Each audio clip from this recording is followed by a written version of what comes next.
বিধায়ক সুদীপ রায় বর্মনের আবাসন ছাড়ার নির্দেশ অমানবিক ও গভীর ষড়যন্ত্র। খুব অন্যায়ভাবে একটার পর একটা বিজ্ঞপ্তি দিয়ে তাকে আবাসন ছাড়ার জন্য বাধ্য করছে শাসক দল বিজেপি। শনিবার সাংবাদিক সম্মেলনে এমনটাই অভিযোগ করলেন পিসিসি সভাপতি আশিস কুমার সাহা। পাশাপাশি এদিন তিনি মন্ত্রী বিকাশ দেববর্মার দুর্নীতির বিরুদ্ধে সুর চড়িয়েছেন। তিনি বলেন, একজন মন্ত্রী দুর্নীতিতে জড়িয়ে পড়েছেন, জনজাতি কল্যাণ দপ্তরের মন্ত্রী। তার মতো দুর্নীতিগ্রস্তদের নিয়েই বিজেপি সরকার চলছে। ইতিমধ্যেই কংগ্রেসের তরফ থেকে মন্ত্রী বিকাশ দেববর্মার বিষয় সম্পত্তি সংক্রান্ত সমস্ত তথ্য রাজ্যপাল ইন্দুসেনা রেড্ডি নাইডুর কাছে তুলে ধরা হয়েছে। এদিন তিনি আরও বলেন, সরকারি অর্থ নয়ছয় করছেন মন্ত্রী বিকাশ দেববর্মা। বড়মুড়া, লেবুচড়া সহ একাধিক জায়গায় তার বাড়ি রয়েছে। আর এর বিরুদ্ধে সোচ্চার হওয়াতে অমানবিকভাবে বিধায়ক সুদীপ রায় বর্মনের আবাসন ছাড়ার নির্দেশ দিয়েছেন সরকার।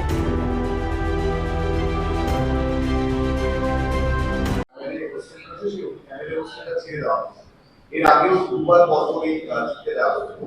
এর পেছনে কি আপনার অন্য কোনো কারণ দেখছেন নাকি এই অ্যামেলোসের দিকে সারাই করা হয় তার জন্য করা হচ্ছে?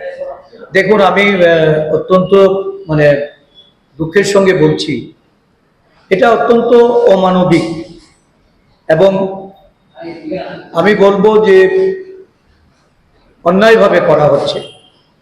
সুদীপ বাবুর সঙ্গে অন্যায়ভাবে এই ধরনের একটার পর একটা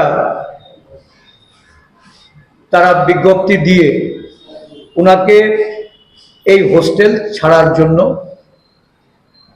বাধ্য করছে। এই হোস্টেলটা এমএলএ হোস্টেল হিসাবে চিহ্নিত, আজও কোনো নোটিফিকেশন নেই।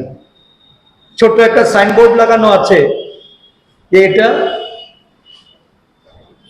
স্টাফ কোয়ার্টারের জন্য বিধানসভা আন্ডার কনস্ট্রাকশন বলে ওনারা একটা সাইনবোর্ড লাগিয়েছেন।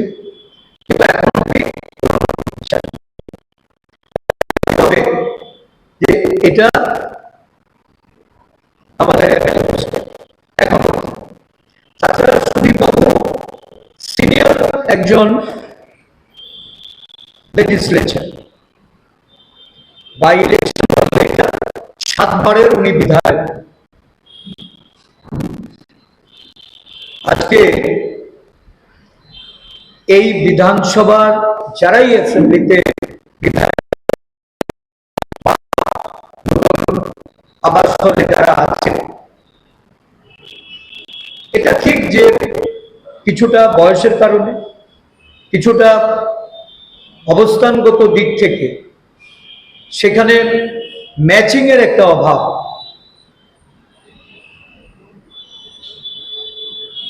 একজন এমএলএ, এটা তো তার প্রেরোগেটিভ যে সে কোথায় থাকলে সে কমফোর্ট ফিল করবে বা কোন বাসস্থানটা তার। যেহেতু এটা এমএলএ হোস্টেল, আমরা তো এর আগেও দেখেছি যে দুটো হোস্টেল ছিল এবং দুটো হোস্টেল নির্ধারিত করে বিরোধী এবং শাসক দল সেইভাবেই সেটা নির্ধারিত করা হতো।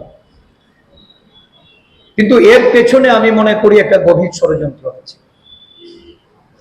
কারণ সুদীপ বাবু যাদের সম্পর্কে এই গত বিধানসভার অধিবেশনে যখন উনি কথা বলেছে, যে বিষয়গুলি উত্থাপিত হয়েছে, সেই বিষয়গুলি নিয়ে এই সরকারের যে মনোভাব, এটা আমরা যেটা প্রত্যক্ষ করেছি, আমরা দেখেছি কোনো একটা খবরের কাগজে কেন বড় করে বিশদ রূপে সংবাদ পরিবেশন করা হয়েছে এবং এই পরিবেশনার দায় কারো কারোর উপর বর্তেছে। বিশেষ করে আমি কয়েকজনের নাম বলতেই পারি। সঞ্জিত পাল নামে একজন, যিনি একসময় এই রাজ্যের যিনি উপমুখ্যমন্ত্রী ছিলেন, যার সঙ্গে উনি ছিলেন, এবং আরেকজন মন্ত্রী, দুজন মন্ত্রীর সঙ্গে থেকে উনি কাজ করতেন। উনি একজন কন্ট্রাক্ট টিচার। উনাকে একটা গিরিশচন্দ্র কারবারি পাড়া, একজন কন্ট্রাক্ট টিচার, সমগ্র শিক্ষা, ওনাকে গিরিশচন্দ্র কারবারি পাড়াতে ট্রান্সফার করা হয়েছে। সঞ্জিত বিশ্বাস আরেকজন কন্ট্রাক্ট টিচার, যাকে 10 দাগ লবরানপাড়া এসবি স্কুলে বদলি করতে হয়েছে এই কিছুদিন। প্রফুল্ল দেবনাথ, উনি একজন শারীরিক শিক্ষক, কোনো একটা কাগজে কিছু উনি লেখালেখি করেন, ওনাকে কাঞ্চনপুরে বদলি করে দেওয়া হয়েছে। আসলে এই সরকার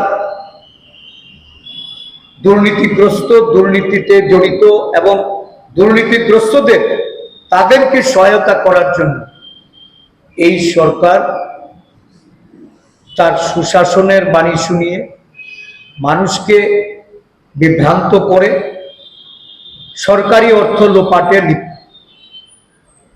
গত পরশুদিন আমরা রাজ্যপালের কাছে গিয়েছিলাম এবং রাজ্যপালের নিকট এই রাজ্য মন্ত্রিসভার তফসিলি উপজাতি দপ্তরের মন্ত্রী সম্পর্কে এশিয়ান ডেভেলপমেন্ট ব্যাংকের 1400 কোটি টাকা ঋণ নিয়ে যে প্রকল্পের বাস্তবায়নে বিরাট ধরনের দুর্নীতি সংগঠিত হয়ে চলেছে এবং এর থেকে একজন মন্ত্রী সে কিভাবে অর্থনৈতিক সুযোগ সুবিধা, অর্থনৈতিক ফায়দা নিয়েছেন সেগুলি বিশদভাবে আমরা বলে এসেছি। দিল্লিতে ফ্ল্যাট ক্রয় করে লেম্বুছেড়া, নন্দননগর, বড়মুড়ার হাতাইকোতর এবং বিভিন্ন জায়গায়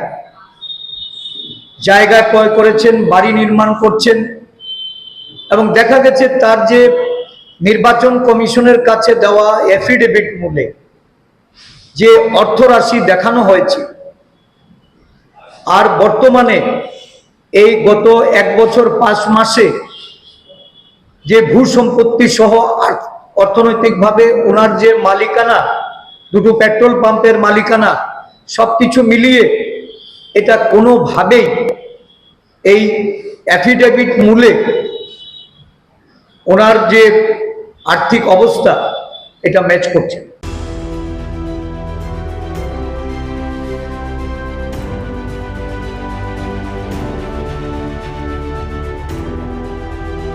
নিজস্ব প্রতিনিধি রিপোর্ট, এশিয়ান টাইমস।